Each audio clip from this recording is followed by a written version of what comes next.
You guys, it is now very evident that there is crack in the APC. It is now very glaring that, what transpired at the meeting of APC Northeast about a week or so ago has now become a big issue. Because tell me why Shettima has publicly refused to, return the handshake or to receive a handshake from Ganduje. About a week or so ago, a meeting was held in the Northeast region in APC. At this meeting, they were supposed to meet and, give Tinubu the go-ahead for his second-term bid, just basically to endorse President Bola Ahmed Tinubu for second-term bid. And all of the people that gave a speech at this event did not mention Shettima's name. Ganduje was the last person who even gave a 20-minute long speech, but there was no mention of Ganduje, and that was where, the vice president's supporters, Kashim Shettima, turned the whole place upside down and was about to attack Ganduje before he was rushed out of a venue. And which is why I think the vice president is now refusing to shake Ganduje.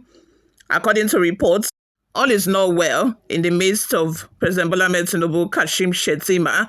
And according to reports, Tinubu is trying to find a replacement, for Kashim Shettima's position come 2027. Anyway, guys, before we delve right into the details of today's news, if this is your first time here or you have not subscribed to this channel, what are you doing? Please go ahead and subscribe, hit the like button. Most importantly, turn on the post notification bell so that you can be the first person to get notified each time we upload a new video. Lastly, please leave your opinions in the comment section below. Let's continue this discussion over there. Without further delay, let's delve right into the details of today's news. Tensions within the ruling All Progressive Congress APC reached a boiling point on Saturday as Vice President Kashim Shettima pointedly refused to shake hands with the party's national chairman, Abdullahi Ganduje, in what many see as a public display of dissatisfaction amid a growing rift over the 2027 presidential running mate ticket. The snub took place in Akwa Ibom State during a reception organized in honor of Governor Umo Eno, who recently decamped from People's Democratic Party, PDP. Just on Saturday, not even a few days ago, on Saturday, that was yesterday, there was a reception held in honor of Umo Eno, who just defected to the ruling All Progressive Congress. And at this reception, Shettima was in attendance, so also Ganduje. And, it was such a weird moment because a lot of people were expecting them to, greet each other. But unfortunately, I think that Shettima still harbors some resentment towards Shettima for what he did at the Northeast APC caucus meeting. And only God knows how this is going to end, or this is going to pan out. Or maybe they are going to set their disputes, maybe behind closed door very soon. But, this is what we are seeing right now. Before we go, I'll try and post the video this time around. I am going to post the video. Hopefully, I don't get YouTube strike, but I'm going to try. Before we go, my people, let's take a look at some of the reactions we got online. Carlo Sim says, the soul and the real party have already left the party. The impulsion will be more than that of PDP. Is it not the same confused and immoral men and women in Nigerian politics? Francis Ono says, gentlemen, the picture is showing Ganduje rejecting Shettima's handshake, not the other way. Take a good look at the picture. Michael says, the annoying thing about this ABC way is fund is being wasted for unnecessary celebrations. Which reception is he organizing? Hunger everywhere. None of the politicians cares.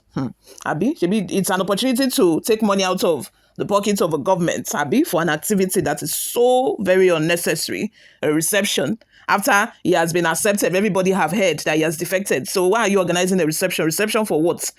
Is it a marriage ceremony? I don't understand.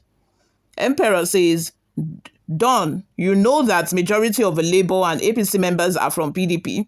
What is the difference between all the political parties? Same of the same. No lie, there's no lie in that statement. No lie at all. It's just a recycling, it's a process of recycling the same people. The same people who move from APC to PDP, move from PDP to Labour Party, from PDP to APC. It's just a vicious circle, I'm sorry.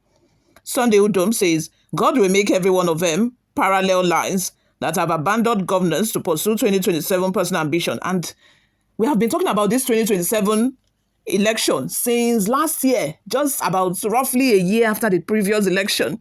Is that bad? Politicians are no longer engrossed in giving dividends of democracy to their citizens, to the people of their state.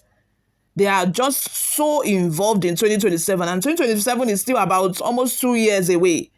Why are we talking about 2027? Why are these people they are so involved, so ingrained in, the results of 2027, whereas they have forgotten that it is the way that they govern their state.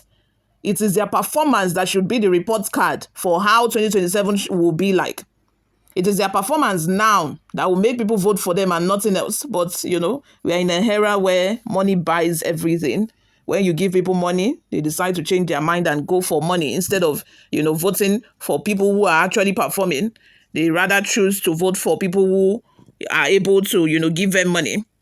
And anyway, it's not even their fault like that, because most of them believe that if I don't collect this money, I will not see you. There's nothing I can get from you in the next 4 years. So let me just collect this money and, rest.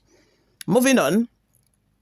Governance to pursue 2027 personal ambition at the expense of suffering masses and defenseless citizens at hands of Fulanized killers.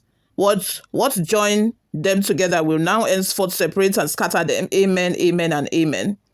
Richard Oladapo says the fake journalists and social media are jostling to create enmity in APC. Who is creating enmity? They are the ones creating it for themselves. Who send them? Olisa says, what contribution from Northeast but terrorism? Okay. Odilon Lewis says, it will be interesting to see the wicked, clueless, incorrupt party, the APC, go into flames before 2027. We shall see.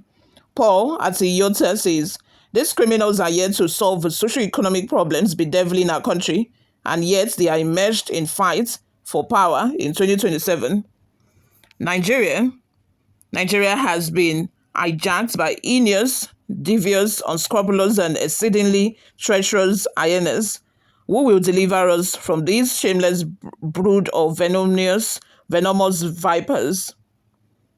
Mohammed Sanusi says Nigerian youths have a long way to go. Instead, to strategize to form a new alliance to defeat these useless old cargoes from power. Ogonakri says, I pay no heed to the assembly of fools because I know they will certainly clash and destroy themselves. APC has become the assembly of all the fools. The land and the looming implosion is inevitable, but certainly to the relief of a country they hold hostage. One last comment from Akonji Rashid says, I'm reading through the comments and surprised that people are so concerned about issues between two selfish politicians than the challenges facing Nigeria. I read people supporting one politician against another politician, forgetting that these people are only after their own personal interests. You all, let's have your thoughts on your opinions in the comment section below. Thank you very much for always listening and watching, guys. I will see you all in my next video. Bye for now.